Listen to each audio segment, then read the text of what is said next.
ಅಮ್ಮ ನಮಸ್ತೆ. ನಮಸ್ತೆ. ನಿಮ್ಮ ಹೆಸರಮ್ಮ? ನನ್ನ ಹೆಸರು ಮಂಜುಳಾ. ನೀವೆಲ್ಲಿಂದ ಬರೋದು? ನಾವು ಎನ್.ಆರ್. ಕಾಲೋನಿಯಲ್ಲಿ ಕಾಲೋನಿಯಿಂದ ಬರ್ತಾ ಇದ್ದೀರಾ. ಸರಕಾರಿ ವಿಷಯ ತಿಳಿಸಿದ್ದು ಯೂಟ್ಯೂಬಲ್ಲಿ ನಾನೇ ನೋಡ್ಕೊಂಡಿದ್ದು. ಯೂಟ್ಯೂಬ್ ಚಾನಲ್ ನೋಡ್ಕೊಂಡು ನಾನಾಗೆ ಬಂದು ಸರಕಾರಿ ಬಂದು ಎಷ್ಟು ತಿಂಗಳು ನೀವು ಥೆರಪಿನ ತಗೊಂಡ್ರಿ? ನಾನು ಮಿನಿಮಮ್ 1 ಮಂತ್ ಇದು ಮಾಡ್ಕೊಂಡೆ. 1 ಮಂತ್ ಥೆರಪಿ ತಗೊಂಡ್ರಿ.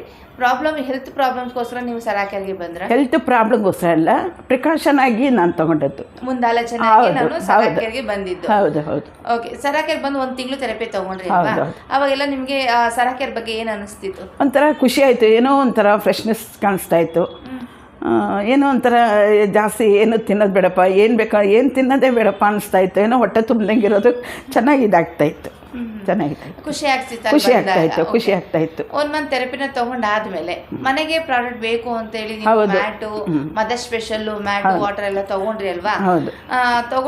ತಗೋಬೇಕಾದ್ರೆ ನೀವು ಅಲ್ಲಿಗೆ ಬರ್ಬೋದಾಗಿತ್ತು, ಮನೆಗೆ ತಗೊಂಡಿದ್ದು ಕಾರಣ ಅಂದರೆ ಡೈಲಿ ಹೋಗಿ ಬಂದು ಇದು ಮಾಡೋ ಬದಲು ಬೆಟರ್ ಅಲ್ಲೂ ಕೂಡ ಪಾಪ ಎಷ್ಟೋ ಜನ ಸ್ವಲ್ಪ ಫೈನಾನ್ಷಿಯಲಿ ಬ್ಯಾಕ್ಗ್ರೌಂಡ್ ಕಮ್ಮಿ ಇರೋರು ಇರ್ತಾರೆ, ಬಡವರು. ಅಂಥವ್ರು ತಗೊಳ್ಳಿ, ನಾವು ಅನುಕೂಲ ಇರೋರು ಮನೇಲೇ ತೊಗೊಂಡು ಅದಕ್ಕೆ ನಾವೇ ಮಾಡ್ಕೋಬಾರ್ದು ಅಂಥೇಳಿ ಒಂದು ಇದು ಮಾಡಿಕೊಂಡು ನಾನು ತೊಗೊಂಡು ನನ್ನ ಮಗಳಿಗೂ ಕೂಡ ಇದು ಮಾಡಿದೆ.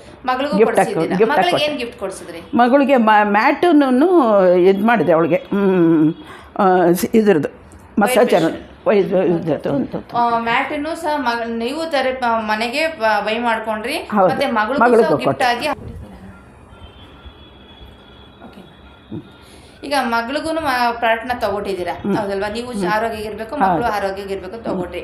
ಈಗ ಮನೆಗೆ ತಗೊಂಡು ಎಷ್ಟು ವರ್ಷ ಆಯ್ತಮ್ಮ? 3 years ಆಯಿತು. ನಾವು ಅಲ್ಲಿ 1 ಮಂತ್ ಅಷ್ಟೇ ನಾನು ಇದು ಮಾಡಿದ್ದು, ಕ್ಲಾಸ್ಗೆ ಹೋಗಿದ್ದು.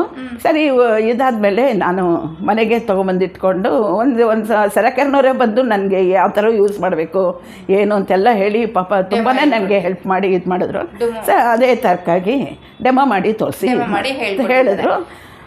ತುಂಬ ಚೆನ್ನಾಗಿ ನನಗೆ ಯೂಸ್ ಮಾಡ್ತಾರೆ. ಮನೆ ಈಗ ಮ್ಯಾಟರ್ ಜೇಸ್ಟೋನ್ ಮ್ಯಾಟರ್ ಥೆರಪಿ ತಗೊಳ್ಬೇಕಾದ್ರೆ ಎಷ್ಟು ಟೈಮ್ ಥೆರಪಿ ತಗೋತೀರಾ? 60 ತಗೋತಾ ಇದ್ದೆ. 1 ಅವರ್. ಬೆಳಗ್ಗೆನ ಸಂಜೆ ಮನೆಯಲ್ಲಿ 1 ಅವರ್ ಥೆರಪಿನ ತಗೊಳ್ತಾ ಇದ್ರಿ. 60 ಟೆಂಪರೇಚರ್ ಇಟ್ಕೊಂಡು ಥೆರಪಿನ ತಗೊಳ್ತಾ ಇದ್ರಿ.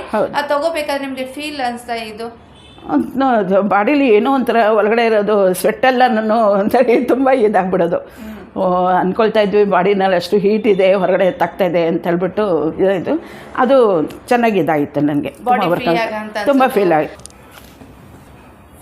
ಅದು ಕಟ್ಟಾಗಿ ಜೇಡಿಸ್ಬೇಕು. ಈಗ ಮೊನ್ನೆ ಜೇಡ್ ಮ್ಯಾಟಲ್ಲಿ 1 ಅವರ್ ಥೆರಪಿ ತಗೋತೀರಾ, ಕಾಲಿಗೆ ಮಸಾಜಲ್ಲಿ 1/2 ಅವರ್ ಥೆರಪಿನ ತಗೊಳ್ತೀರಾ ಹೌದಲ್ವಾ? ಈಗ ಜೇಡ್ ವಾಟರ್ ನೀರನ್ನ ಕುಡಿತಾ ಇದ್ದೀರಾ, ಮ್ಯಾಟಲ್ ಥೆರಪಿ ತಗೋತಾ ಇದ್ದೀರಾ, ಮದರ್ ಸ್ಪೆಷಲ್ ಥೆರಪಿನ ತಗೋತಿದ್ದೀರಾ. ಬಾಡಿಲಿಂತ ಒಂದು ಕೆಟ್ಟ ಟಾಕ್ಸಿನ್ಸ್ ಎಲ್ಲ ಹೊರಗಡೆ ಬರ್ತಾ ಇದೆ ಅಂತೇಳಿ ಈಗ ನಾವು ವಾಕಿಂಗು, ಜಾಕಿಂಗ್, ರನ್ನಿಂಗ್ ಹೋಗೋದು ತುಂಬಾನೇ ಕಮ್ಮಿ. ಇವಾಗ ಹೋಗೋದೇ ಇಲ್ಲ ನಾನು.